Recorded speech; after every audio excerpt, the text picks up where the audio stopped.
Yes, ladies and gentlemen, it's Triple J representing Monday Night Raw Wrestling Inc. after show. Justin LaBar, Jack Farmer, Jimmy Korderas holding it down. Fellas, we got a really interesting episode to break down here, so I don't want to wait too long, but I always like to let people settle in and find their seats first with just a simple, how you doing? Jimmy, what have you been up to? Up here in Canada, here in Toronto, it's been extremely warm. So we've been kind of enjoying it. But if it wasn't so humid, it would be a lot more fun. And this is, of course, the unfortunate year where we have an issue with our swimming pool. And I'm not trying to rub it in there, but it needs a new liner. And with the situation the way it's been with the pandemic and stuff like that, you just can't get the parts. They can't get the new liner in. It's on back order, blah, blah, blah. So not for me. My wife enjoys the pool more than I do, but at the same time, I could have used it. It's hard to get pool parts up at the top of the ivory tower that Jimmy Korderas sits in up in Canada. But Justin, what have you been up to? How was your weekend? Well, not as troubled as referee royalty on top of the Greek mountain there as Jimmy, but it's been a weekend. I'm enjoying. I can't believe it's August 8th already, almost August 9th here in a few minutes. Like, time's moving fast, but all in all, everything's good. I got to say, and people might say, "Oh, you sound like such a dork," but this is what it is when pro wrestling is this much a part of our lives, and and we are taking notes, and we're up at different hours, and we travel, and when we do these things, when there are simple things like just a change into the guard, like there is now, and there's just such a new energy. I gotta say, it really does change some of my days. It makes Mondays a little more exciting. Where I'll say it each week as long as it's relevant. Hopefully, it stays relevant for years to come. I just feel like, man, more is possible. Anything's possible. I don't know what I'm going to get tonight. We joked about it, and we'll get into it when we get to Raw. I gotta be on my toes because they're throwing a little bit more at us, and stories are being developed without being just screaming in your face. And this really is a fun time. And never mind the news that happens outside of the 2 or 3 hour programming that we get on each day from the different companies. A lot of rumors, a lot of happenings happening in the front office and in the rumor mill. So this really is a fun time to be doing what we're doing. And I've been doing this since 2010. It's long overdue because there's been so many years where it's been stagnant, and it feels so good to have just such fresh energy in the wrestling world. To your point, there were so many things that happened, and we'll get into them throughout the night, that I thought if this was 2 weeks ago or 3 weeks ago or whatever, I would have been like, okay, I know how this is going to go. I'm going to go start making some dinner or something. I'll come back before the end of this match. Where this week, we were talking about before we got on air, as you mentioned, we couldn't get away because I couldn't get away because I was like, I'm going to miss something. In fact, we were talking about how you have to be like, wait, what happened there? Let me double check here. Let me rewind. Let me see, just make sure that I didn't miss something. And it's just such a cool thing to be able to, as you said, to be as a wrestling fan, to be this excited about what's going on, and things feel like they matter, and matches feel like they have a point and a rhyme and a reason to them. It's been super fun. I'm so glad this is happening all around. What a great time to be a wrestling fan. It is, and we're not just talking about what's happening in WWE. We're talking about across the board. I hate these barriers that people put up. I'm a fan of this company. I'm a fan of that company. Break those down. It's become like politics, where I don't care what color the lawn sign is that you are running for, as long as you are giving me something to get invested in, regardless of what side you belong to. I'm interested. I'm watching. Sure, I can critique everything, to a certain degree, which I do. But but at the same time, I'm trying to watch it from two different angles. I'm trying to watch it as an analyst and as a fan.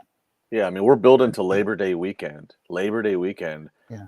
And this is going to be the first time WWE and AEW go head. Well, not directly head to head, but a day apart at least on the same weekend of the second premium live event under Triple H's watch, the first in the UK in 30 years. So much, so much pomp and circumstance surrounding that, with the Clash of the Castle, and then All Out, which has been the origin, the bedrock for the concept for the conception of AEW. So like, this is just, what a time. right now.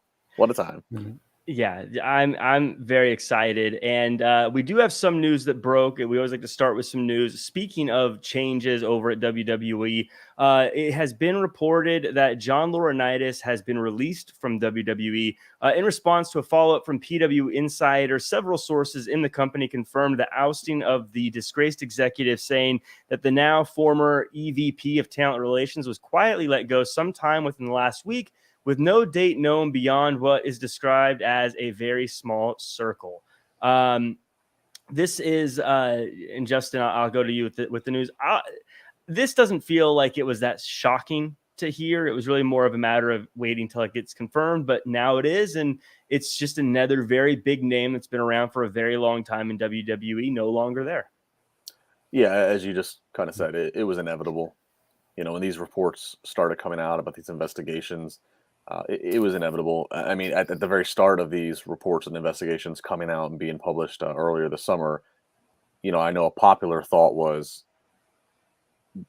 John Laurinaitis will be the fall guy, if you will. He will be the one that suffers the consequence, and any accusations being made towards Vince, he will somehow beat them, as Vince has been able to survive a lot of controversy in his life, as one is going to be if you're in the entertainment business for as long as he is, and a billionaire, and there's always going to be things that are going to come up. So the fact that Vince retired and stepped away, Johnny's not going to just get through this on the other side and still be there. So it was inevitable, and it's probably the reason. I would have to imagine the reason why it didn't happen sooner. The official word of him being gone was just certain protocols of internally investigations or policies that they wanted to just kind of properly close the books on this, whatever that means, because I don't even know what that fully means, because this is such a murky situation. Who knows how he gets sent out the door in terms of pay and severances, and I don't know, but it was inevitable. And again, re-energized, new energy to the next chapter. Jimmy, as someone who's been there in WWE and for a long time and has seen a lot of big names come and go, even in the executive spots, what does that mean to someone who works there and that is part of the show, seeing a name like this go? Now, obviously, some big, Vince leaving is probably obviously always going to be the biggest of the things there and kind of be the gravity that pulls all the attention to it. But John Laurinaitis was a big name backstage, clearly a big name there. What is someone like him leaving for whatever the reason? How was that typically felt backstage? There was probably two schools of thought, because John Laurinaitis, to be honest with you, was a little bit of a polarizing figure backstage, because some talent found him to be a little bit not approachable, and not, while others thought the world of him.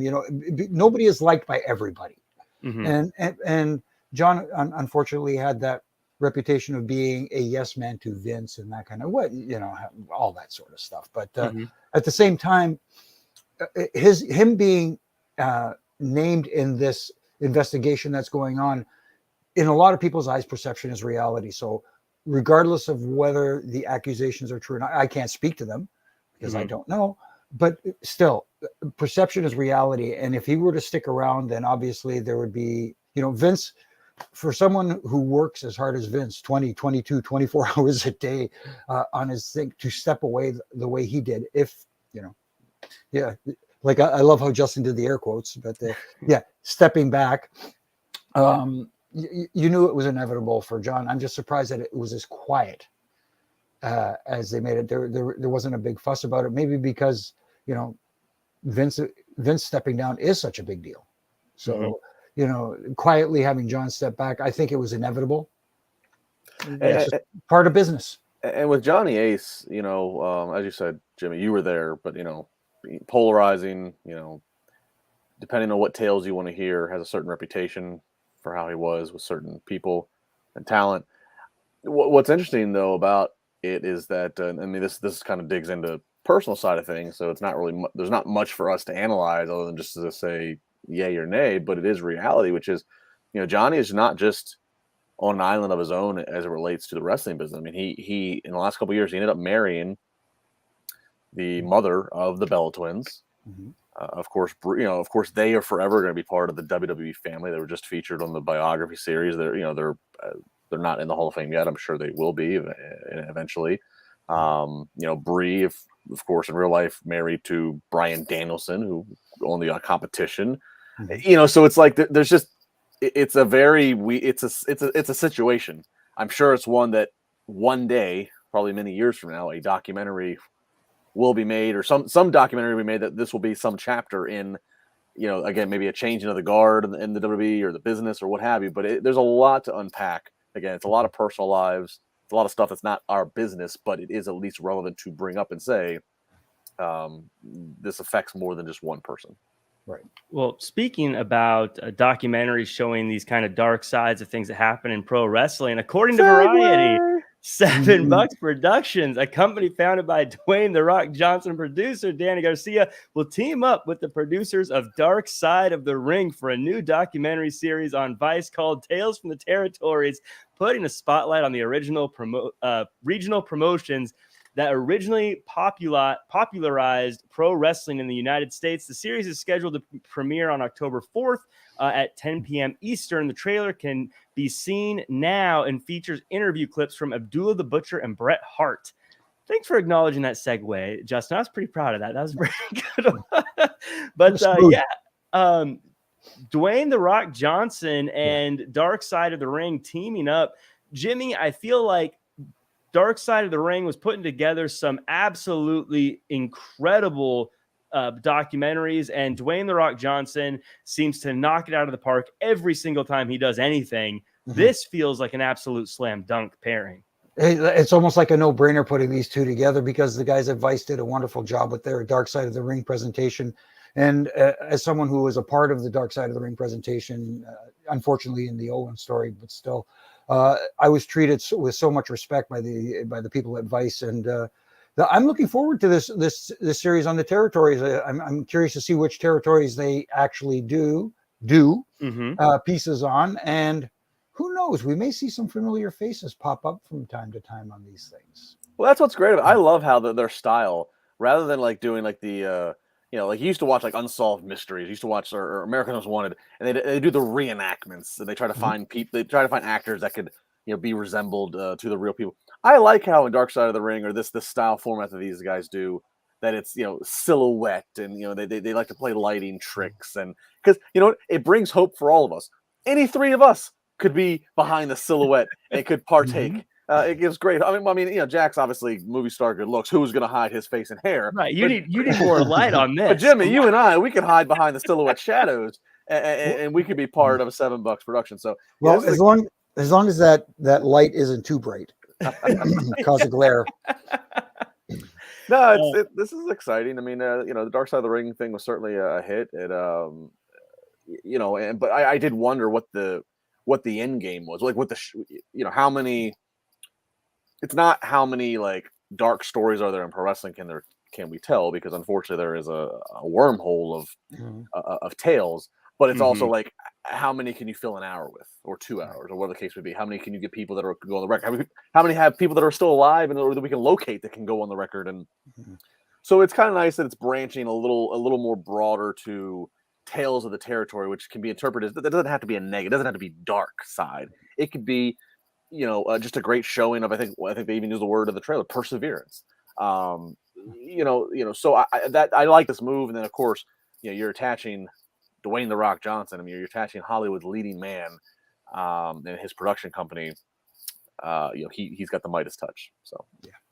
And he has the ability, I think, to get people who are really great to be a part of it. I mean, I don't know what budgets are going to look like or anything like that, but if The Rock calls someone up and says, "Hey, do you want to be in this?" You may not need to pay him as much if it's The Rock making the phone call, because everything The Rock does is big budget. But like you guys said, I mean, the idea of territories wrestling, even if you don't watch wrestling or know anything about wrestling, just that world is just a tapestry of things that you could make great stories out of that are it's such an interesting thing. And Dark Side of the Ring, I have friends that aren't into wrestling at all, but they would watch Dark Side of the Ring because the stories were so interesting and so fascinating, and they were so captivated by those. So yeah, hopefully we get some positive stories out of it. But yeah, even their stories that they would do on Dark Side of the Ring that I felt like I'd seen a million times and I already knew inside and out, I would watch and go, this is fascinating. I know how it ends, but I'm fascinated by this story. So very cool to see them, and I'm excited to see how that plays out. Something that started as a little bit of a dark side of the ring and now seems to have a brightness to it is Karrion Kross. He's coming back. He already came back to WWE. He attacked Drew McIntyre, took out the Scottish Warrior, and then said tick-tock to the Tribal Chief. And apparently Triple H bringing him back in is going to be something, a bit of a redemption project from his point of view, as according to Fightful, Triple H was dismayed by the way Kross and Scarlett were handled on the main roster by Vince McMahon and company last year, as he was a big supporter of the duo, a fact that likely led to their return on SmackDown and Kross's apparent positioning as a top star from the jump. According to a separate report from PW Insider, the duo had been in constant conversation with WWE about coming back to the company since their release, and Triple H is envisioning Kross as the number 2 heel on SmackDown next to Reigns. So big positioning there. I think we've got some Karrion Kross fans here tonight. And Justin, I think I was saying, I can't remember if I said it here or somewhere else, but it's kind of felt like Kross didn't sign anywhere because he was sort of waiting for the comeback. I think he knew that at some point he'd get back in. Here seems to be the case, and it looks like it's all systems go for him. Yeah, we did talk in the past about how it was interesting that he was kind of playing his cards, not just jumping into the next big contract that he could get. We noted how he had turned down the offer to have the appearance on AEW, where he would have lost to Wardlow the spot that Big Cass, W. Morrissey, took some months ago. And then I think we talked about it last Monday, in fact. And then 4 or 5 days later, he appears on SmackDown. And this I'm happy. I really there's a lot of talent that I've enjoyed watching the last couple of years, and several of them have been released, and maybe could come back. But I hitched my wagon hard to the Karrion Kross and Scarlett. That's a key, and Scarlett presentation. And I think Triple H had the same. Triple H handled him with such care, made him his NXT World Champion, just really protected and booked him. So even the approaching debut of Karrion Kross on NXT TV with Scarlett was a lot of take a look in the background, pay attention to little Easter eggs, a theme which we'll touch on tonight. It was slow playing storytelling. And then when he got there, the music, the entrance, it was nothing like we had seen. It sucked that it wasn't in front of it was basically in front of in the closed set. It seemed like a Triple H project that he was very passionate about. Kind of just got ripped out of his hands. Of course, we all can remember the Karrion Kross to Raw, very abrupt change of gear, losing to Jeff Hardy on the just a lot of things.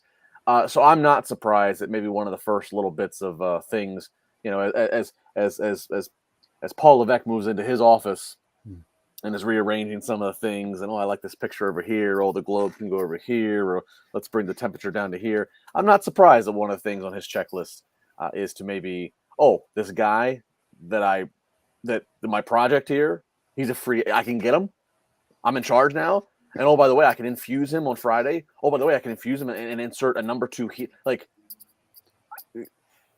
get him on the phone. And so I'm thrilled by this, and I'll be honest. If what we think's going to happen, this adds a whole new level of energy to the Clash of the Castle, because no disrespect to Drew, but this kind of felt a little, just manufactured. Okay, we got to have Drew. We're in Europe. Let's get some European talent, over, put him in the main event. It's certainly long overdue. Drew, of course, carried the flag during the pandemic, et cetera, et cetera, et cetera. This felt a little just manufactured. I was kind of like, well, this is a premium live event, but how invested am I going to be in this? But now, if we're adding a wrinkle of Karrion Kross, that just opens up the creative floodgates. Karrion Kross seems like we talk about certain guys that feel like they were drawn up in a Vince McMahon lab. Karrion Kross feels like he's drawn up in a Triple H lab with the music and the style and everything. It feels like. I know the ages don't really match up, but it almost feels like this is like the son of Triple H in the way he's presented, with the leather jacket and the cool music and everything like that. Jimmy, I want to ask you the spicy question, though. AEW sometimes gets a lot of flack for pushing people into that main event spot without letting the viewers really know who they are.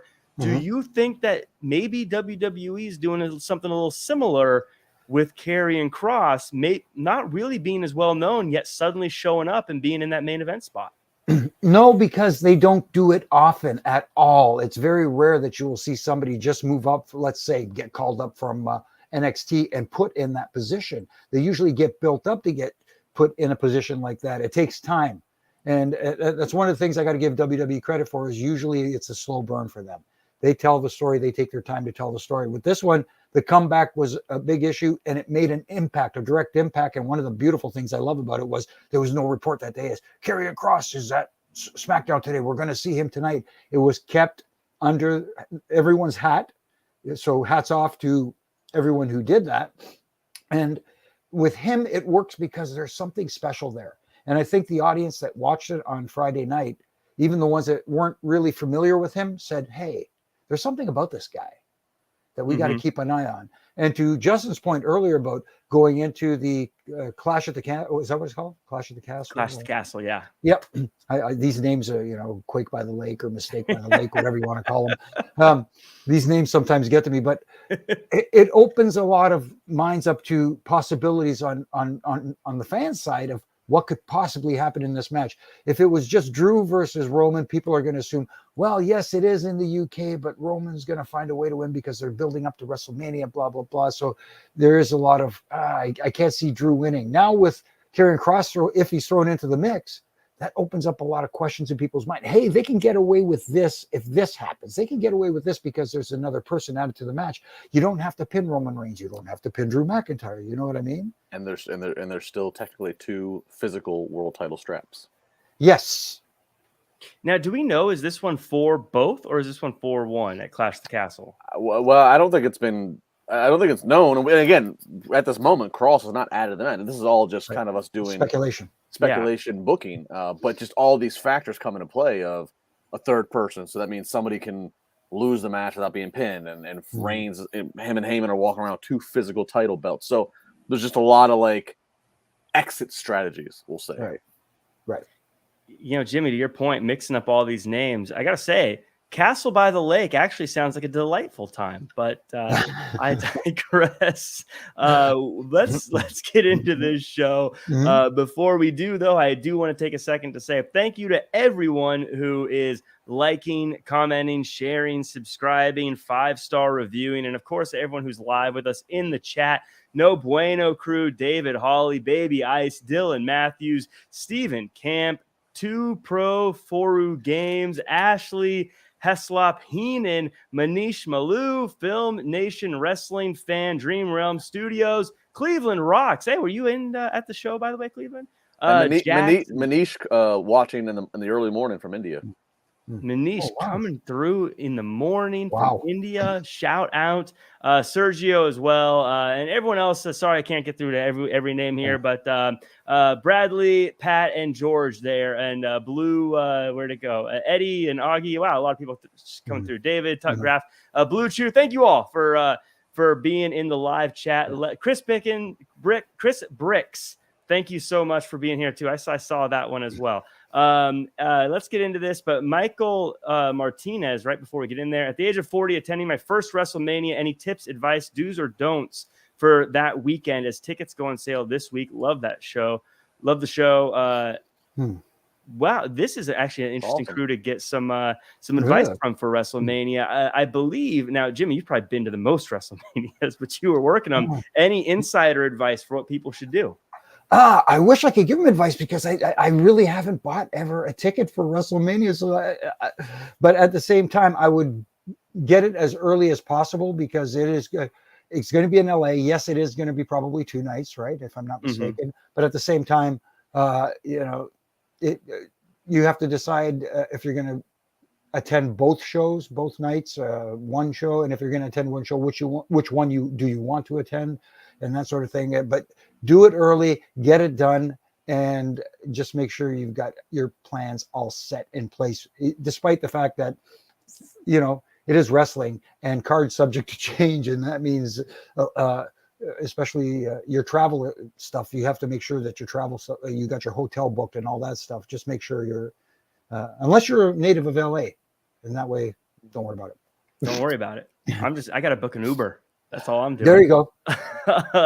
But Justin, you've been to a couple of them. How any advice for a newcomer to WrestleMania? Yeah, no, Michael, it's awesome. I've been to over a dozen manias as a mix of a fan or also working. A lot of things. I mean, first off, if you're domestic, if you're in the U.S., you can probably piecemeal, do your flights, do your hotels, what have you. If you are international, if you're coming from outside of the U.S., I strongly recommend take advantage of whatever packages WWE puts out. They have travel packages where they will. It's kind of like an all-inclusive, where you pay the price and they book your flight, flight, hotel, access. Some of the other events they do.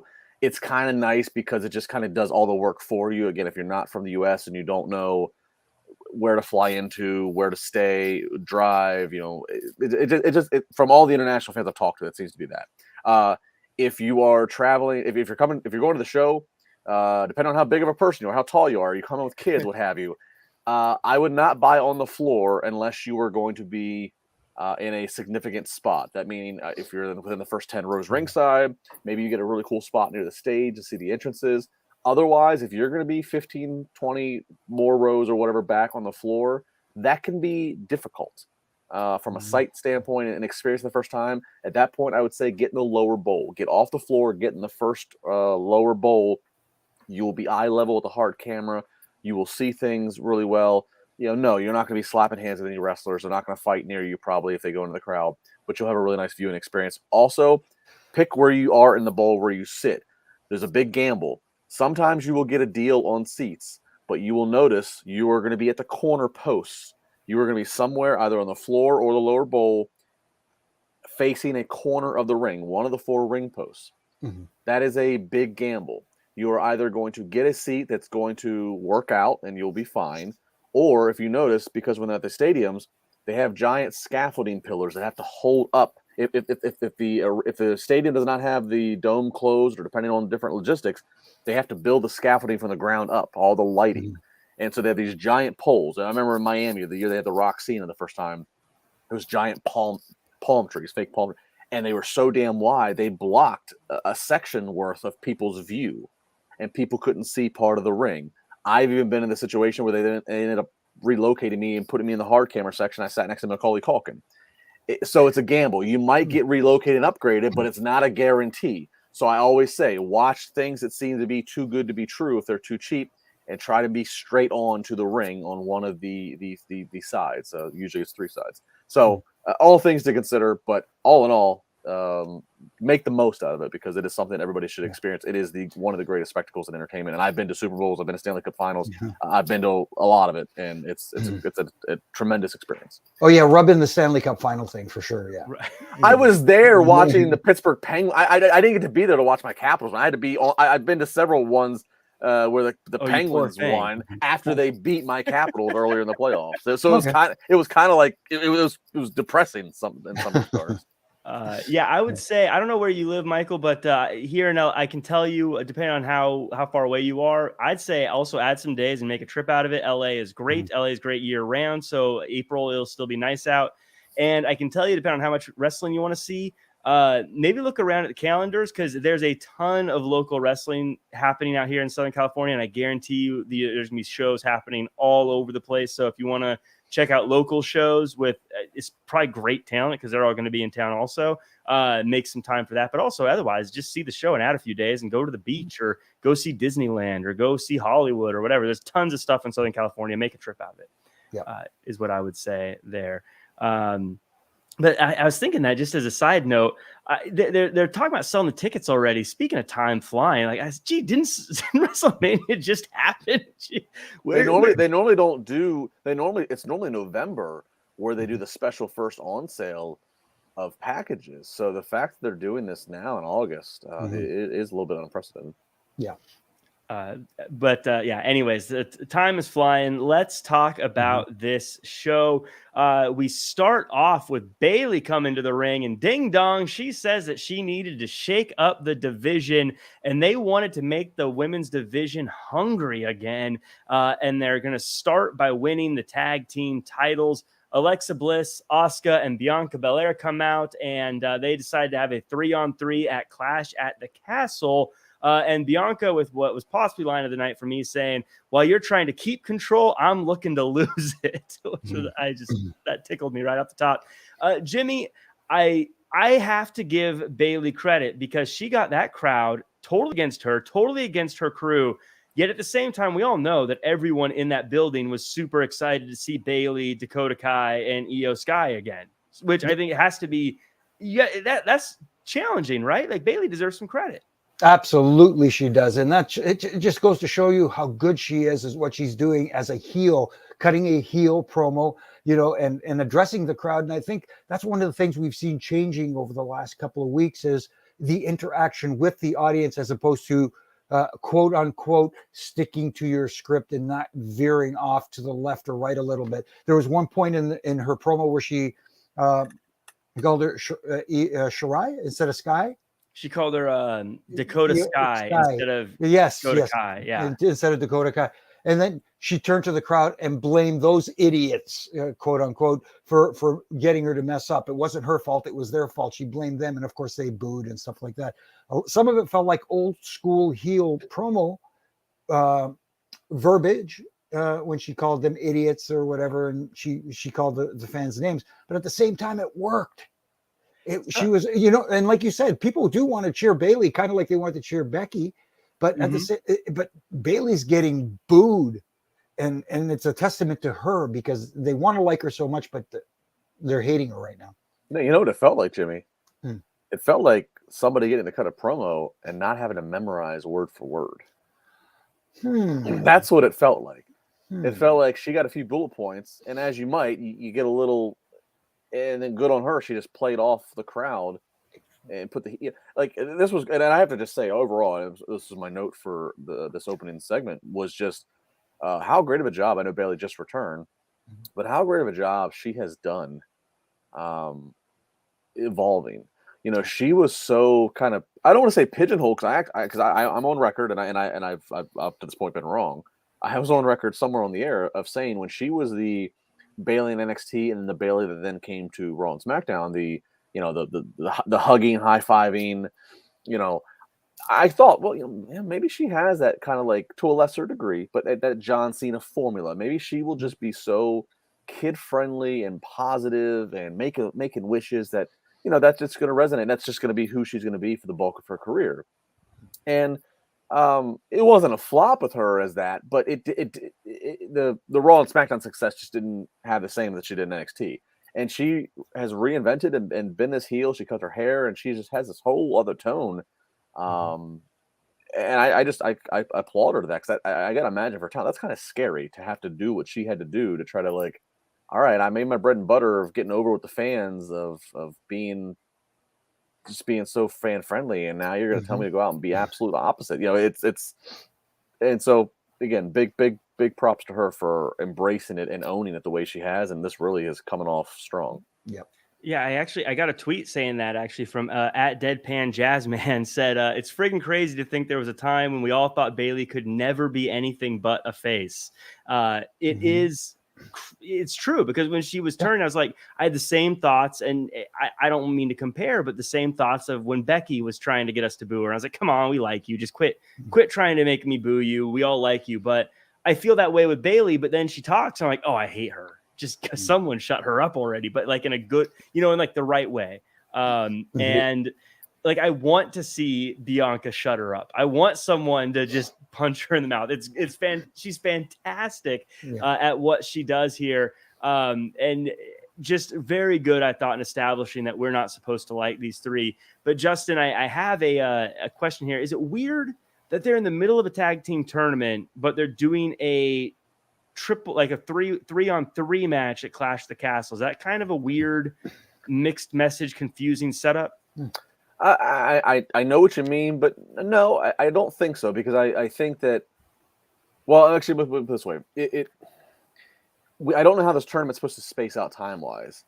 If the idea, and I don't think they said it, if the idea is that the tournament is supposed to conclude at Clash of the Castle, well, then yes, because both sides have tag teams that are in the tournament. So if you're already making a match, then that's kind of like assuming that neither team's gonna be part of the finale. So So I guess on that point it could be weird, but no, actually I was kind of just refreshed that like, hey, we're taking the time to not just throw together a match tonight just to kill a bunch of segments. We're announcing a match that's going to happen at the pay-per-view or premium live event that we're going to promote to. But yeah, I guess depending on how this tournament spaces out, that would be the indicator is if it's weird or not. Is it supposed to be crowned at Clash of the Castle? I don't know. Yeah, that's the interesting question, though. And if it is the finals of that tournament supposed to end up at Clash of the Castle, them having a six-woman tag prior to that, or even post championship match, could be part of the story being told. We don't know that. Right. Obviously, we're assuming that. Well, if they're doing the 3-versus-3 match, they're not going to be in the finals if the final match is to be held at the Clash at the Castle. But then again, it could be part of that story going forward. We don't know. So I'm curious to see how that turns out. That's for sure. We continue on and we get Seth frickin' Rollins in a match against Angelo Dawkins, and we get a shirtless Dawkins, which for some reason I felt I needed to know. He goes to work. They're having a match. Eventually, Montez gets emotional and gets himself ejected. They continue to fight until Seth Rollins gets the win with the pedigree, but then hits the stomp after the match. Montez is back out there to chase off Rollins. Justin, there are a couple things I want to kind of pick from this. And for as good as Dawkins, I'm a big Dawkins supporter, and he did great here. The story beats were clearly between Montez and Seth Rollins here, were they not? They were, but I don't want to. Let's not leave out Dawkins here. I think that actually I made a note that I thought Dawkins, we've been kind of talking about in the last few weeks that where he might have been the guy that's kind of taking the back seat to which star is going to have the breakout singles run. Again, I thought he looked great here. Seth's not the biggest of the guys there, but he's not the smallest. And I made a note that like seeing Dawkins one-on-one, not a tag team matches, one-on-one against Seth, he really just towered over Seth and then had the athleticism of the things that he does. So again, this might be just a successful booking venture they're doing of elevating both of the Street Profits stocks, so when they do split, if that inevitably happen, that again, I always use it. Neither of them becomes the Marty Jannetty. Mm-hmm. I'm a huge Angelo Dawkins fan. I always say, because people say that obviously the entertaining one is Montez Ford, but listen to Dawkins on any podcast or things where he gets a chance to get talking. He's a funny and entertaining guy. I think he can definitely be he should get a little more credit. And that's what it's going to take. It's going to take creating identities for each of them. Right now, we just know them both as Street Profits, but it's going to be, what is Montez Ford's background? What is Dawkins' background? What is their interest? What are their special skills? That's what it's going to take. It's building identity to both of them. Now, Jimmy, something that happened here, there's two things that happened. I guess I'll start with Montez. Montez, again, getting a little emotional, getting a little angry. We're seeing a more vicious side of Montez Ford here.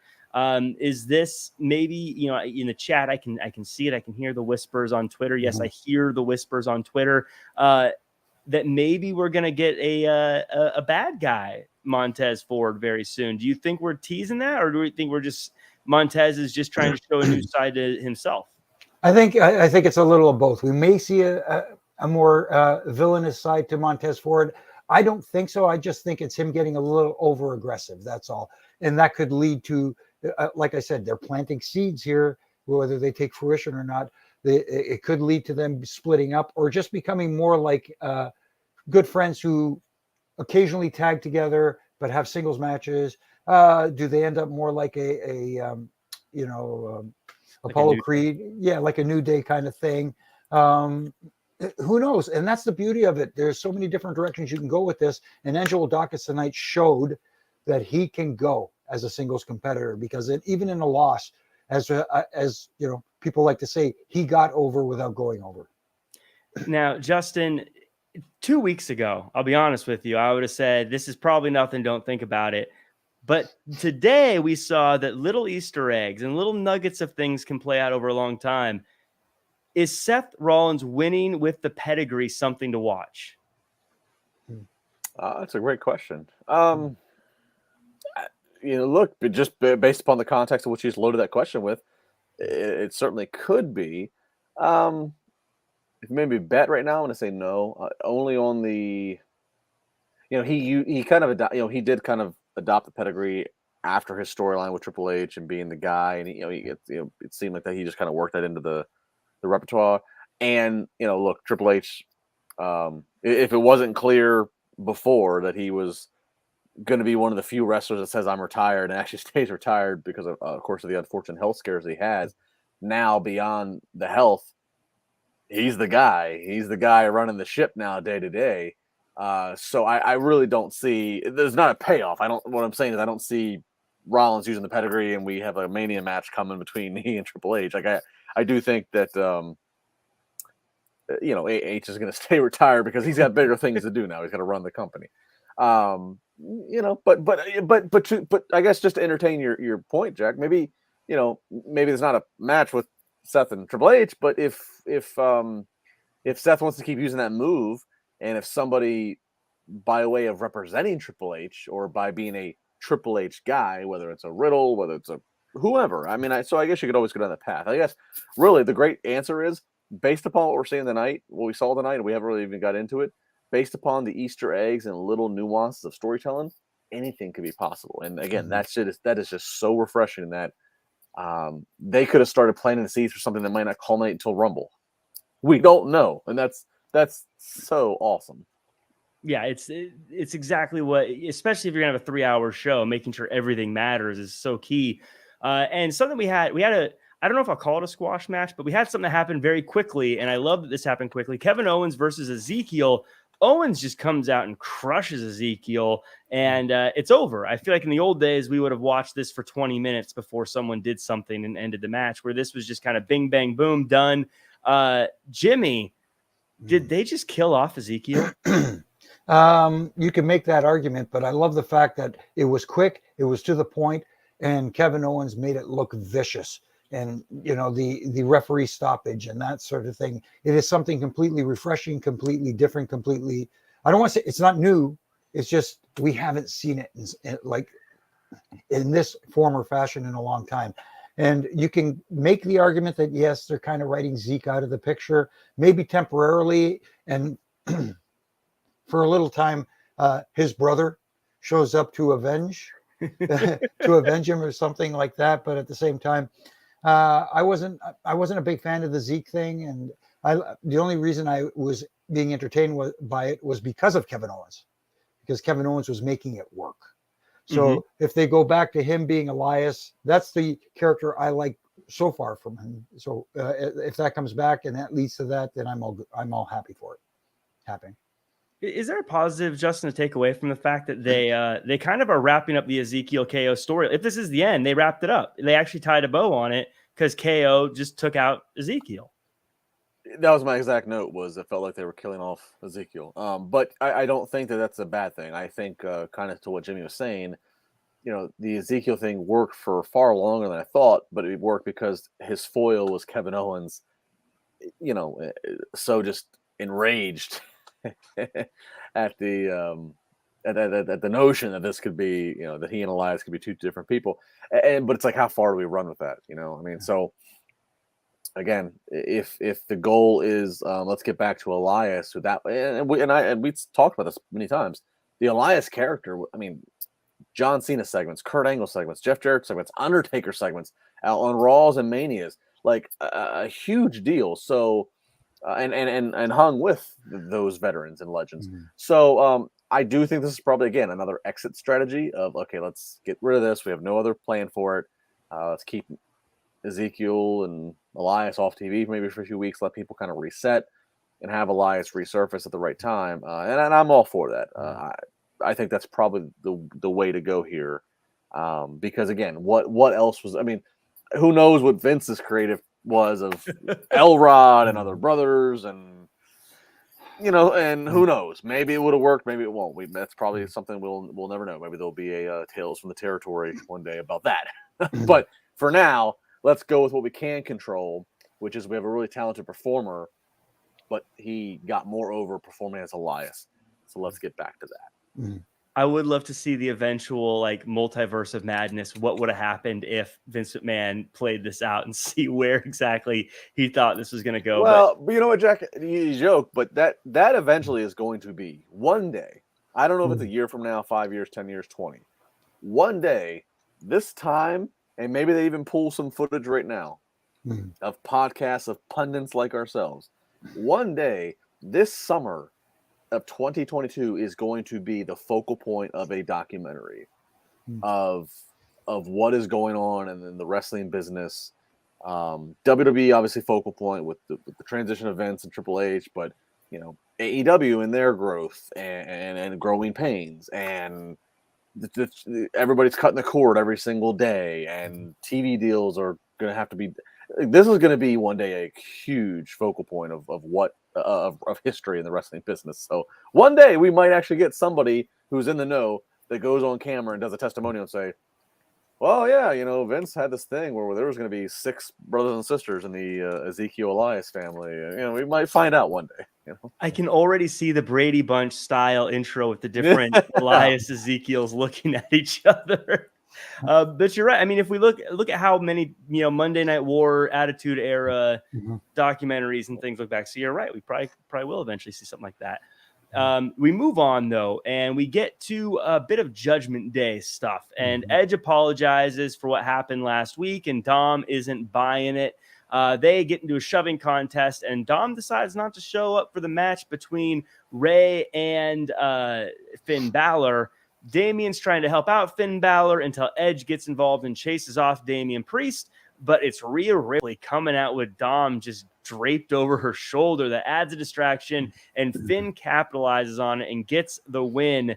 We talked about 3-on-3. This is sort of perfect booking, in my opinion, because all 3 of each group seem to be pairing off perfectly into their own little rivalries, Jimmy. And I want to talk about first off, Damian Priest versus Edge. I don't know if the plan all along with this was to get us to eventually Damian Priest versus Edge, but I feel like this is perfect because Damian Priest feels like he actually has a chance against Edge. And when I say this guy has a chance against a Hall of Famer, something must be working, right? It is working, and we're seeing a little bit more from Damian Priest as it is right now in this incarnation of him. He's getting to project more of his character, and it's a little more, it feels more natural. Let's put it that way, the way it's coming out now. And I like the idea of the 3 versus 3 and having Rhea Ripley as that question mark in the 3 versus 3. And people are saying, oh, but you know, in WWE, they don't do male and female, you know, confrontations. But this could open a potential door for a one-time situation where they could have a triple threat match, you know, Judgment Day versus the Mysterios and Edge. But at the same time, they're also planting seeds here where, you know, Ray was trying to tell Dominic, look, it was an accident. Calm down, my son, which, you know, maybe Dominic starts to get that feeling like, hey, you're siding with your old buddy here instead of your own family, and maybe causing a rift there. Like I mentioned last week, where, you know, maybe the goal is eventually at WrestleMania, long-term storytelling is to have father versus son match in LA. You never know where it's leading. And that's the beauty of it. You don't know exactly where it's leading. It leaves you question marks, but at the same time, there's so many possibilities that can work here. Justin, as people seem to be growing out of this Judgment Day group, and it's funny because a few weeks ago, I thought Judgment Day was on fumes already, but now I'm like, this is working in so many ways. Rhea Ripley is becoming the kind of star I did not expect for her to become just by joining a group right now. Her taking out Dom multiple times, I feel like she's the leader of this group. Am I wrong in thinking that? I mean, I get that Finn feels like he's supposed to be because he's the former champion, all that stuff, but I feel like Rhea Ripley's the one holding this thing together. You see, and to me, I look at Priest as the subtle leader since Edge has been gone. You know, first off, I think Rhea looks the part and she fits this group. Okay, I think this has been the most Rhea Ripley has felt accepted and fit in since she has been on Raw or SmackDown. It is this group, so that's good. I like that they're building to Toronto, Edge, and Priest. I like the fact that I feel like Priest has a chance to win, or if he doesn't, that he's going to get over without going over. I got to disagree. I think with Jimmy here in the sense of that on the pairing off. I don't think I don't think this is doing Dom any favors. This, so we look at this. I just don't like. We look at the situation tonight. Unless there are more Judgment Day members in the dark that have not been exposed. Edge is out there fighting off with Priest. Finn's out there in the ring with Ray. So we're meant to believe that Rhea again just beat the shit out of Dom. Now, I don't like long term. What does that do? Again, if there was a thing of where like, okay, no, Ray went out and said, "No, son, I'm going to do this myself. I'm going to be the heroic father." Mm-hmm. And if Ray was out there fighting Finn, and if Priest was not seen and Rhea was not seen, and again, maybe there's others in the shadows. Okay, logic can say that like Dom got gang jumped by a bunch of people. Mm-hmm. But as far as we know, Rhea just beat the hell out of Dom again, and she was also the one that restrained him, I believe, the week before. And WWE doesn't really do intergender and whatever, so this just doesn't for Dom. If Dom's supposed to have a career for the next 20 years in the company, this just doesn't really look good for his credibility. That he's just, I don't know. No, I get your point, but at the same time, if they had built up Rhea to be more in the form of a present day China, it would be more believable. I think that's where they were thinking of going with it. It didn't quite accomplish it. Well, they need to that point. They haven't up to this point.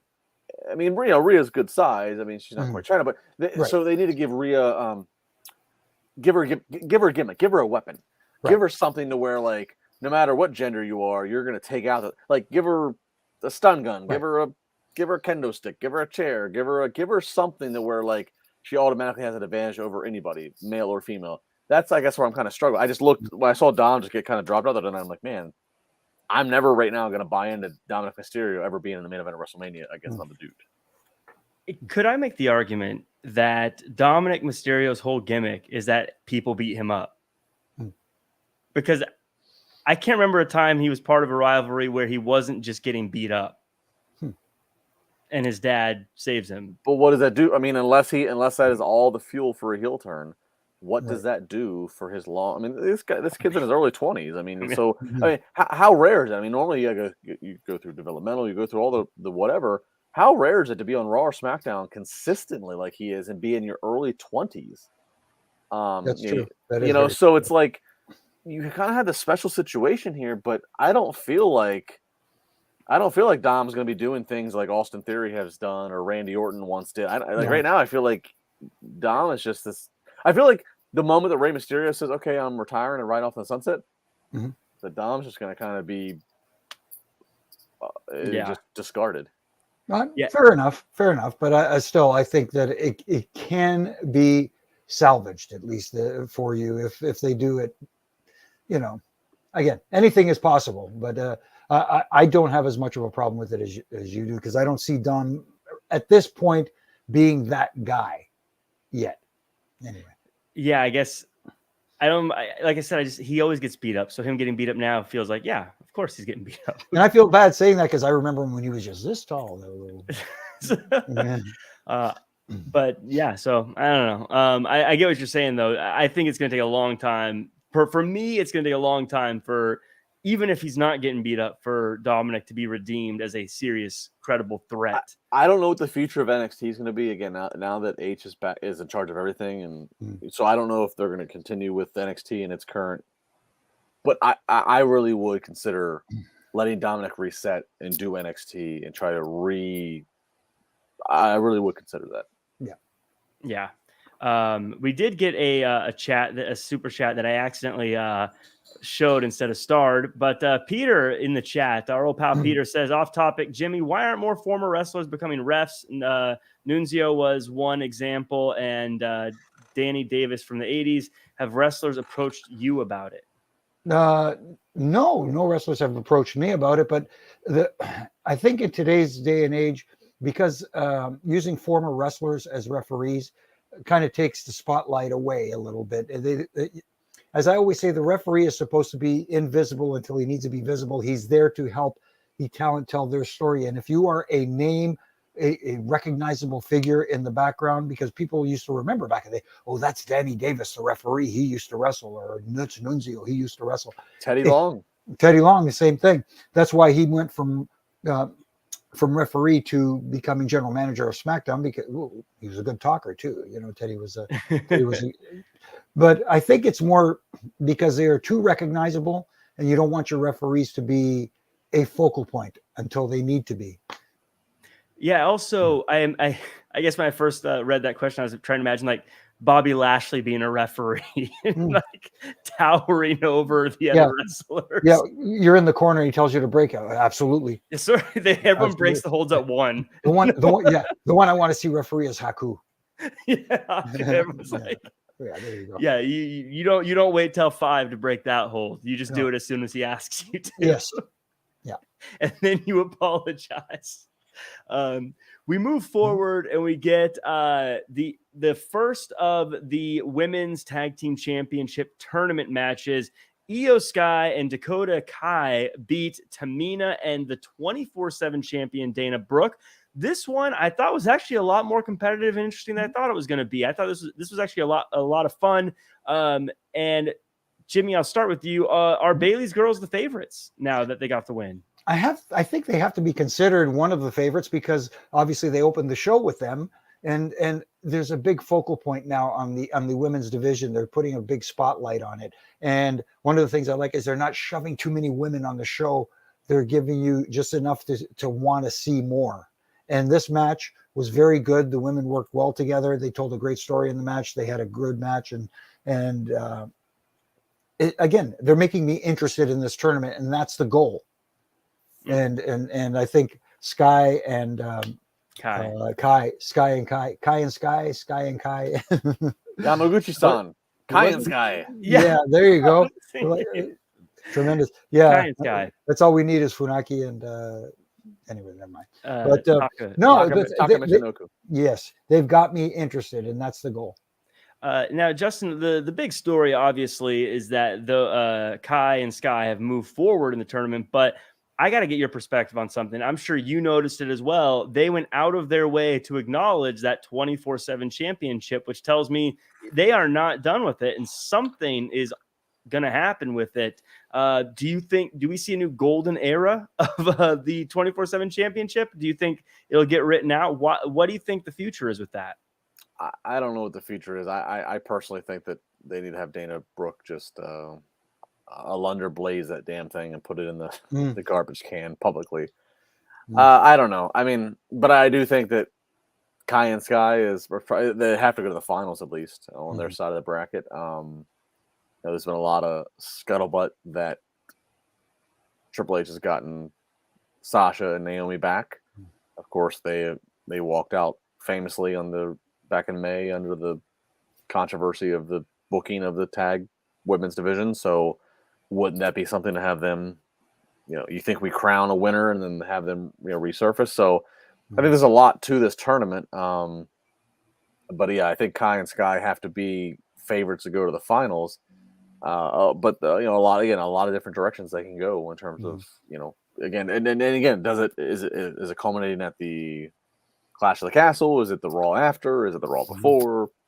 What have you? Dylan Matthews in the chat, the GIF King, by the way, always has fun GIFs of the shows, says, I have a feeling that Stark and Nikita are decoys. I think maybe alluding to what you're saying, Justin, about maybe that's where Sasha Banks and Naomi might be making a return to sneak in there. Dylan, let me know in the chat if I'm reading what you're saying correctly there. You don't have to do a super chat. Just let me know if I'm on the right path. But my question about that is, because I have seen people talking about that.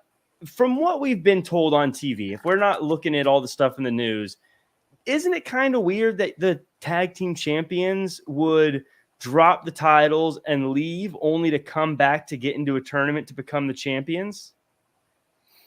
Yeah, it would be weird, but this is extenuating circumstances, for lack of a better term. They left under undesirable circumstances on their behalf, and now them ironing out the differences with the new regime. Maybe it is. I think it's either Sasha or Naomi, or things might get toxic, Jack. So yeah, Dylan says it's either Sasha Naomi or things might get toxic, Jack. Well, yeah, I mean, to be fair, since the whole walkout from Sasha Naomi, the women's tag titles have been just been null and void. So it could even be again if Sasha and Naomi, you assume, are going to come back as baby faces because they're going to have the crowd's adulation. You can have a Dakota Kai and Io Sky win, and then immediately just be challenged by Banks and Naomi saying, "No, we're the real," and you just have a kind of like almost a case of an interim versus the real champ type of thing. So them coming back is a win for WWE one way or the other. Oh, absolutely. I'm not arguing that. I'm just if I'm nitpicking, and Jimmy, to your point, I get it. Things are different, and we're just kind of like getting into a new direction. But if I'm being that guy that's like, it seems kind of weird that they would have, because they've told us they dropped it on this. If we're just looking at TV, they told us they dropped the titles and left. So if they come back and there's still not even new champions left, shouldn't we? I don't know. I'm overthinking it. But speaking of overthinking it, Jimmy, we did have a quick segment. I was actually even just going to mention this as part of the Kevin Owens match, but there's a little thing that happened in the background. I want you to speak quickly on it. Kevin Owens, he has a little interview and basically just tells Kevin Patrick that he's reminding everyone who he is because there's new people in charge and it's still the KO show. And it was cool. But I don't know about you. My eyes were in the background the whole time at what looked like a car accident and maybe Dewdrop and Nikki ASH back there. Tell me just kind of now more stuff will happen, but just as you were watching this, what was going through your head? No, again, it was a distraction. And Kevin Owens is very good at getting me invested in what he's doing. And he's been good at that for a long time now, kind of like he did in that segment with Zeke and getting, the mileage out of that. I didn't know what to make of it. I really didn't know because instead of focusing on what Kevin Owens is saying, I'm thinking, what's going on in the background? And now you're starting to think, if this was an accident and it wasn't supposed to happen, then how come it aired? Is this live? Is this pre-taped or something like that? Things start going through your mind. So it didn't. I don't know if that was the desired effect they wanted, but it got me not thinking about Kevin Owens. That's for sure. Well, and again, we'll talk a little bit more in depth about it, but obviously there was the surprise of Karrion Kross on SmackDown. And there's just sort of this air of anyone could show up, anything could happen. That's what's kind of happening in WWE now. And even if you don't follow what's going on in the world of pro wrestling, I think if you've been watching the past 2 weeks, you kind of get that feeling like things are changing suddenly. Justin, I just want to kind of talk to you about the idea of them planting something, because clearly there was a car accident by them. Clearly we were supposed to notice that. Just the idea of WWE going back to these little Easter eggs and things going through that you kind of catch and go, whoa, what is that? And getting your attention. And I don't know, it's just cool. I wanted to bring it up. It's great. I think the biggest critique that we would all, probably agree upon with WWE Raw and SmackDown creative over the last several years is just lazy and redundancy. Rematches, just no fresh opponents and beating the champion a couple times in order to get a title match against the champ, and just again, kind of just wash, rinse, repeat. But when you start to have to make the audience work a little bit to pay attention, again, we all, for the audience of this podcast to peek behind the curtain, we all get on, the three of us get on here, we do a little sound check, we do a little, pleasantries. Mm-hmm. And we talk, and all three of us kind of just talked and were fact checking with each other, making sure that we all didn't miss the same things because that was a new thing. I'm like, oh my God, like, did you see what you saw in the background? I saw this. Was that what I supposed? Did I miss that? Right. And that's great. That's what episodic television is supposed to be. Is not everything needs to be thrown at you in your face and just screamed at you of this is what it is. if you can get fear a is little, coming. yeah, so that's what this was tonight. Is just episodic television. Not to go back to an old show I used to do with the former Kyle Edwards way back in the day, but as we always used to say on that show, it's the little things that matter. The little things that the people notice that matter. And that's what we're getting a little more of now. The little things that matter.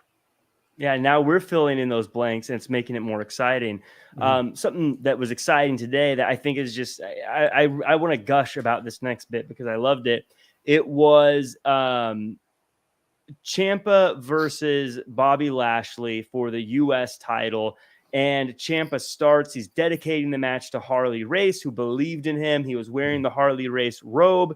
Of course, the match was fantastic. Big, powerful champ, the feisty challenger using shortcuts. AJ Styles takes out The Miz and chases him off. And there's turnbuckle shots and near falls. And eventually Ciampa loses. And Justin, I want to just talk to you about how this is one of those things where when you just give simple stakes and an interesting match. And I was spellbound by this. And like, is Ciampa going to do it? Is he not going to do it? I was into this match where there's no way a few weeks ago, all due respect, I would have cared.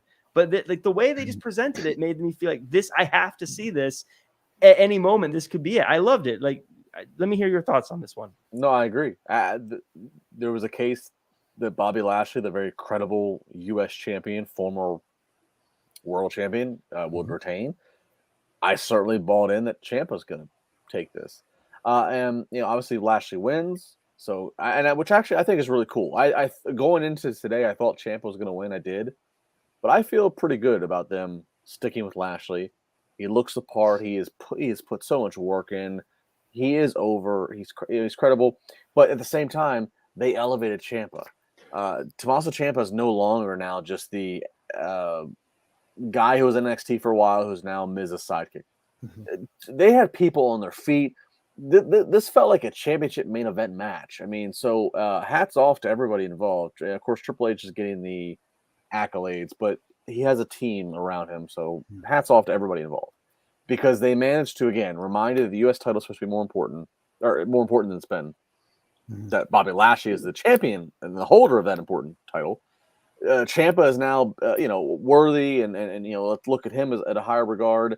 I also like the fact too, like this just felt he came out in the Harley Race robe.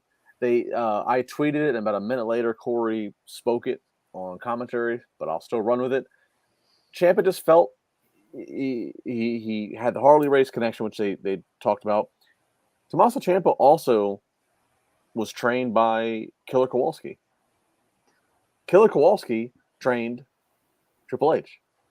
So there's just this if you're a hardcore fan, as all three of us are, and you dig deep into stuff, there was just a beautiful synergy here of just anything was possible. And I am going to think more now of Ciampa, and he did not walk out as U.S. champion tonight.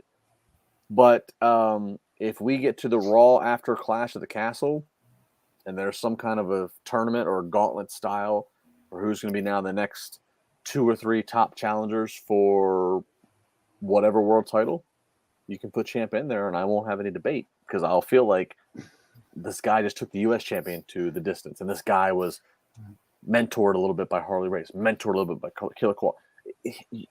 Again, Jimmy says it all the time, and I steal it from him. You can get over without going over. That's the beauty of this art that is pro wrestling. And that is exactly it. And Jimmy, just to take it that step further, what I loved about this too is if you were the cynical fan and you watched NXT Black and Gold and you were people talk about can so and so quote unquote make it on the main roster, you'd always get they're too small or they can't, it wouldn't be believable. What I loved about this match is you took Ciampa, who was always criticized for being too small, and put him in there with the biggest bull you could find. And Ciampa, to Justin's point, came out looking 100% like he could hang with those guys. Even though he was using some nefarious tactics that added to it. And I think he's a made man. I think he's going to have, I could see him in classics with big names, no problem now. Absolutely. And there were, like Justin said, there were times during that match where you said, "Oh, I'm surprised Bobby kicked out of that." You thought, "Oh, this is the end. They cheated in this fashion. They swerved Bobby in this fashion. They're going to win this match. So he's going to go over." And Bobby came out looking like a beast, a monster, which is what he needs to look like. But at the same time, it didn't hurt Tommaso in the least, in my opinion, and I think you guys can agree with that. And I think it just helped elevate Tommaso Ciampa and make people believe that you guys know that WWE at one time was considered land of the giants, and if you weren't a big guy, you're not going to get over. But then you got guys like Eddie Guerrero, you got guys like Rey Mysterio, you got guys like Tommaso Ciampa who can get over despite lack of size. Mm-hmm. And speaking of land of the giants and guys that don't lack size, we had Omos in a match against two individuals tonight, and I've been waiting for this one all night because one of the individuals I happen to know, Slade, is a wildly talented individual, and I'm going to put it out there. People in the chat can say what they want. I think that he maybe could have had a chance here tonight, and I worry that maybe his manager was giving him some bad advice going into this one, Justin. Yeah, big shout out. Nice to see. First off, let's talk about Omos. Nice to see Omos being put where I think he needs to be put. Let's go back to basics. Let's go back to some squash matches. Let's go back to the 1991 superstars, and let's just establish the big man who has incredible size at 7'4". Let's go back to that. Good choice there. But yes, thank you, Jack, for setting me up. Up against Spencer Slade, my current client, my current LaBar guy, who I've been promoting and pimping for the last year across all my platforms. Just a hell of a talent. Again, cheap plug. This kid was born deaf, was born legally deaf, and said he's going to be in special schools and classes and treatment his entire life. Went to public school, 4.0.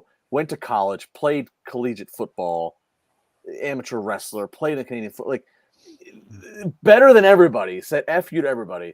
And now here he is out there. The other guy I want to give a shout out to, they did not use his ring name, but his ring name here in Pittsburgh, Mambo Italiano, both trained right here in Pittsburgh.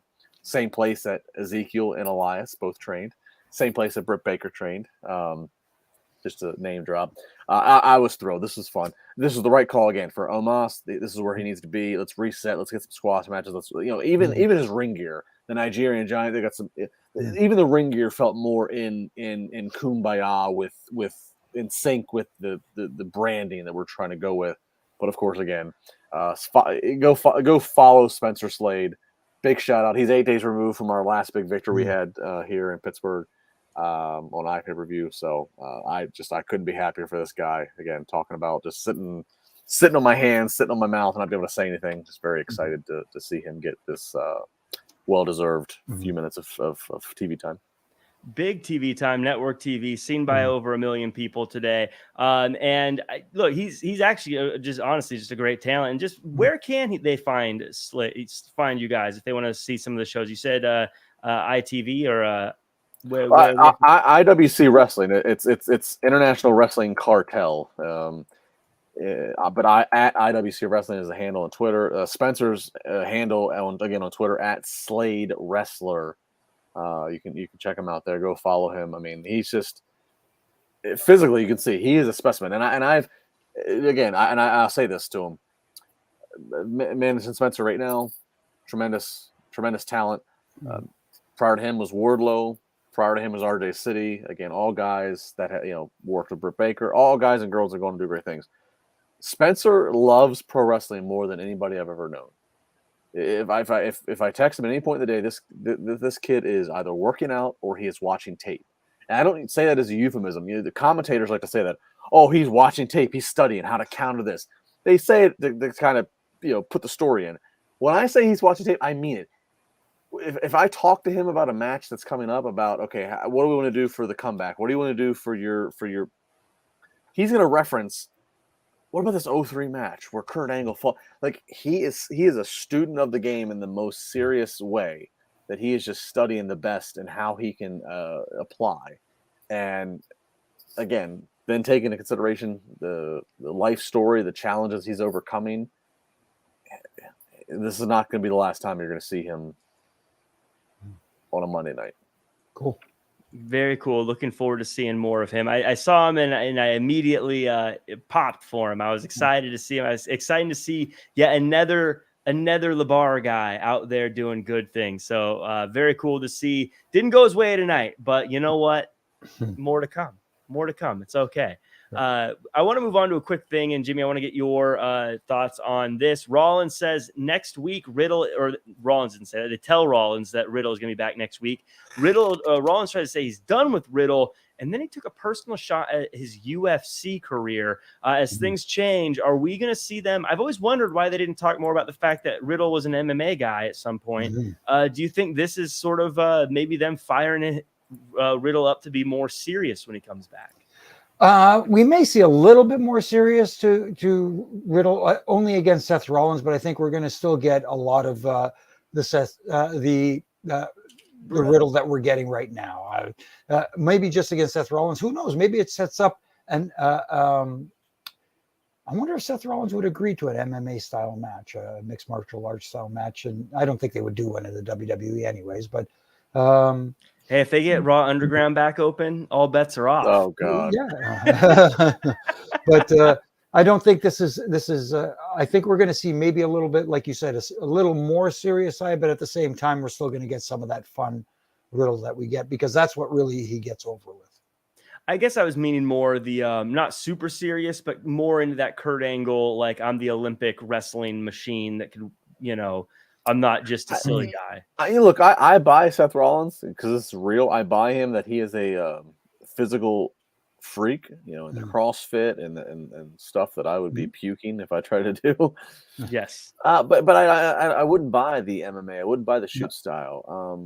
So I wouldn't go down that road. But I kind of intrigued by what they're doing here by, bringing it because Dana White. Here, for those who don't know, Matt Riddle was on a 4-win streak in UFC and got cut from his UFC contract by Dana White because I believe he had tested positive for marijuana and Dana White even in some interview basically Dana White said like this guy just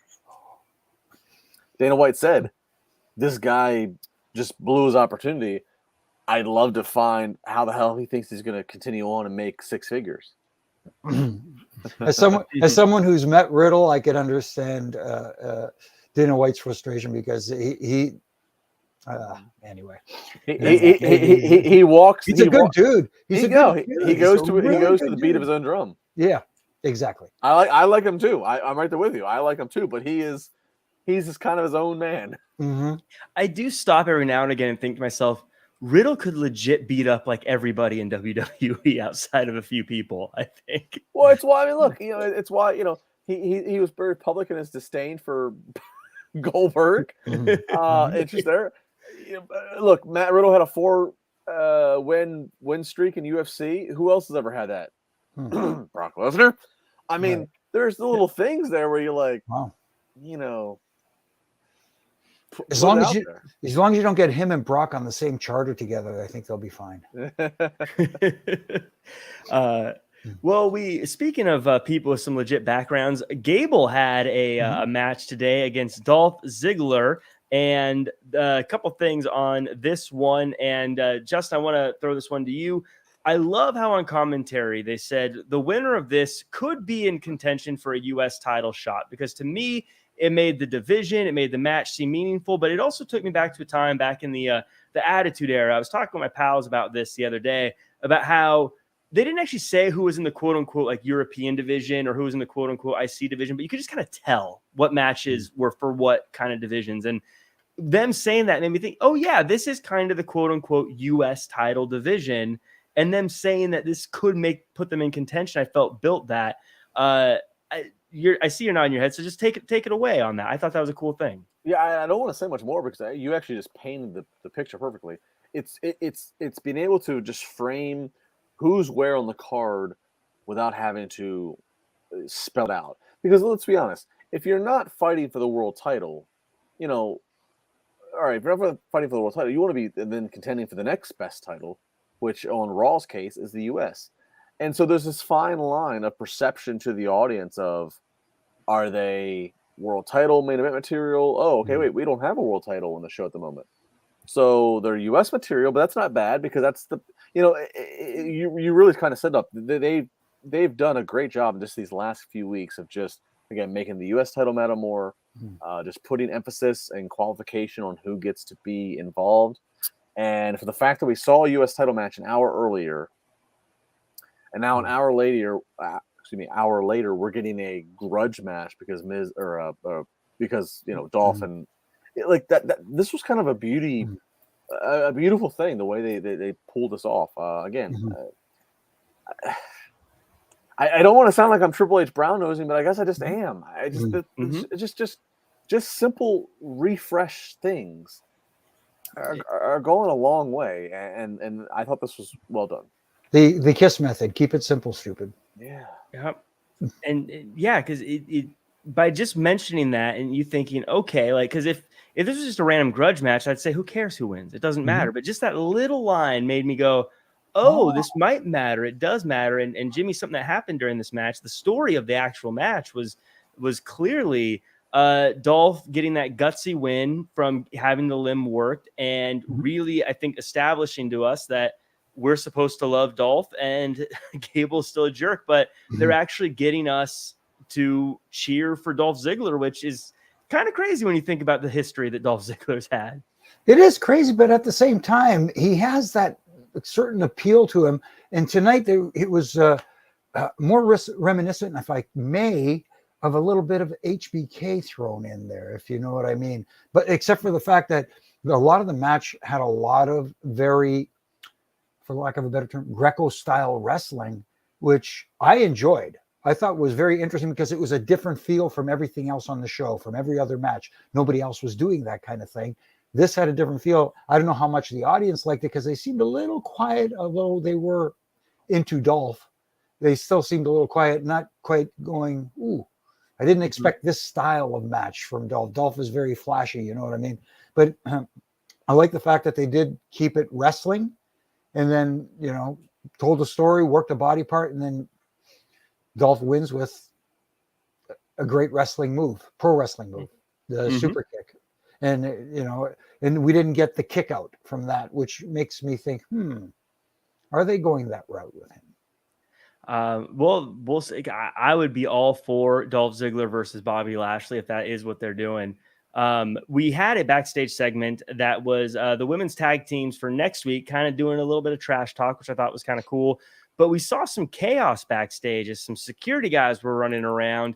And Justin, again, going back to those little Easter eggs, this is where, when I'm at this point of the show, obviously we'll get to the main event and what happens at the very, very end. But at this point of the show, I'm remembering there was the car accident thing. Now people are running around backstage as AJ's going to the main event. And I'm starting to go, ooh, something's going to happen. Something's happening here. And they've built me up without even realizing that I didn't realize I was getting hyped up for this. And it was just, again, speaking of brown nose, I'm brown nosing all over the show too, but this was great. I see those guys run by. I was like, ooh, something's happening. What's going to happen? I'm getting pumped. I'll just deflect my comments so I don't blow my entire argument. Once we get to the finish here, I'll just say this. Triple H has said it many times. He said it most recently in an interview. He said it to me before in an interview. He's all about equating to what they do is to movies. I'll leave it at that, and then we'll get to the finish of the night. And it's all about movies. Before we get to the end, Jimmy, just any thoughts on that backstage segment you want to pull from? No, it's just, again, little things that happen that make you go, and make you interested and go, I wonder what happened there. What's going on? They're getting you interested with these little things. In the main event, before we get to the big main thing of the main event, I just had to question myself, Jimmy, and you're a ref. You've been in the ring a lot. You've seen a lot of stuff happen. I got a question for you. In a match with no rules, do rule breakers have an advantage or are they at a disadvantage now that everyone's equal? No, like you said, everyone is equal because contrary to popular opinion, good guys know how to use weapons too. So that's the fun part about it. And the main job of a referee, especially in a match like this, where they do use certain inanimate objects to inflict physical pain on each other, just keep an eye on things, make sure everybody's okay and safe and getting their time cues correctly. We get into the match, and it's another good one, and back and forth, lots of moments where I thought, this is it, this is the end. AJ ends up getting the win, and even after fighting off Ciampa. But the story is just commotion in the crowd that I think left everyone asking questions. Take it away. What exactly happened? Yeah, so if you're watching from home, you're watching from the hard camera perspective. If you're looking at your TV, if you missed this, or if you're going to go watch Raw after you listen to this, looking at your screen, look at the right side, look at the top right side in the corner, and there was commotion. You can watch the fans start to all turn their heads. AJ Styles then moves to that corner, that top right corner, and he even looks in. Now, again, just to peel the curtain back, there's been many times over the course of wrestling, if somebody's trying to jump the barricade, if somebody's had one too many brewskis or whatever, normally you don't acknowledge it, right? That's that you just don't give them the acknowledgement, the credit, the talent for their own safety doesn't acknowledge it. They just try to stay as far away from it as possible, and that's that. But the cameras are making a point to leave it in the background. AJ Styles is moving to that corner to acknowledge it. So this is all kind of just peering in that this matters for the story. You can see security has somebody down that they're pinned and trying to gain control, trying to handcuff, basically gain control of. And again, if you watch close enough, the camera, this one camera shot stays. WWE is very good at quick camera cuts, but they stayed on this one roving shot following AJ in the ring and always kept this incident in the background. And at one point, the subject, the person who security has been detaining, gets up on their feet, and you can see their face in the backdrop. And if you look close enough, you probably recognize the face. The crowd there in Cleveland, of course, watching this, they react and get a huge buzz. If you listen even closer, Corey Graves on commentary is like, wait, was that so-and-so? And it certainly looked and appeared to be Dexter Lumis. Of course, Dexter Lumis was a huge character in NXT, was associated with, Johnny Gargano, Indy Hartwell, with Ciampa. So a lot going on here. And as we've talked about tonight, maybe Triple H is, trying to right some creative wrongs or what have you. And then we go back to car crashes or whatever. It seems like there's a thread here that Dexter Lumis, the psychopath that is Dexter Lumis's character, was trying to get in on Raw, and use several methods to do so, and this was his final attempt. So again, as we all talked about, you could not turn away from this episode. You needed to be paying attention. Don't go to the bathroom. Don't look down to write a note because you might miss something. Which, by the way, I was, and I looked up and I see this commotion. I had to rewind it, and I was like, wait, well, what happened? What did I miss? Jimmy, again, to Justin's point, all this stuff is possibly leading up to this, but what I love is that I'm still left with this question of, but what was Dexter Lumis trying to do? Exactly. They're making you want to tune with a bunch of stuff tonight. They're making you talk about next week. Here's what we're getting next week. What's going on next week? And then this one leaves a big question mark going, Dexter Lumis showed up at the end of that match. Why would he show up now? And why is it AJ Styles? This is very interesting. I want to hear possibly what he says if he is there next week. Does he show up? Does he show up in the crowd? Does he come through? You know what I mean? Leaves question marks and makes you want to tune in. And that's the beauty of it. And if I can for 1 second, I want to give a big shout out to someone who over the years has been underappreciated by a lot of the audience, Miz. Miz is just, as someone who was there the day he got banished out of the locker room, to see where he has gone today. I wish I had a hat on. Huge hats off to you, Miz, man. He's just, when they say AJ Styles is phenomenal. Miz is phenomenal as well. Doesn't get enough credit for it. 100%. He's 100% going to be that guy. We all frown on The Miz, but when he's gone, he's going to be that person everyone looks back on. Is like, I really like The Miz. Miz is great. Miz, he's going to be like the Mr. Perfect of the next generation, where everyone's like, who should have got more credit when they were around? I think The Miz. The Miz is the guy. I think also, and I don't know if you guys caught this, but Lumis did have a connection to Johnny Gargano, and they were in Cleveland. So I wonder if that'll be a thread that they pull. But again, that now I'm filling in story. Now I'm like, oh, well, what if this is happening? What if that's happening? To you guys' point, like, I'm trying to figure this thing out. And now here I am. I'm saying I can't wait for Monday, and to see what happens next. And beyond that, and I'm like, well, I wonder if they're going to do some stuff on SmackDown. I better turn into SmackDown too and see if that happens. But just right now, I don't know if it's just the new car smell, but WWE just seems to be firing on all cylinders. I'm actually like really looking forward to each episode now. I'm excited about it, and I don't know, I'm just jazzed about it.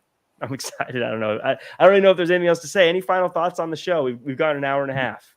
No, I enjoyed the show very much, and like I've said before, and I've probably said it here, if there's one person I think that is going to be very good at meshing old school with the current likes and dislikes of wrestling fans, I think Triple H is in tune with that right now and can mesh the two together very well. Justin, how many weeks are going to go by before you're the one everyone says loves everything and it's not me anymore? Yeah, look, the way they're going, only a matter of time. No, I mean, look, I've always been a big, I've always been a Triple H supporter. I don't, it's just, that is what it is. I've always been a fan of his. Does he have a nickname for you? I have to ask. No, whenever we've spoken, I mean, it's been LaBar or JLB has been in there. I mean, it's been nothing as good as Corduroy, No, I know that's I don't know where he comes up with them. Between him and Chief J Strongbow, the nicknames are tremendous. Yeah, I haven't been given anything super creative from him. He's cherry picked off of low hanging fruit for me. So okay. My name's Jack Farmer. Tell me about low-hanging fruit nicknames. Mine are pretty much built in. Oh, you're always just the fake Sting. That's not woo. But that does it for us. This was a fantastic episode. Everyone, thank you so much for joining us in the chat.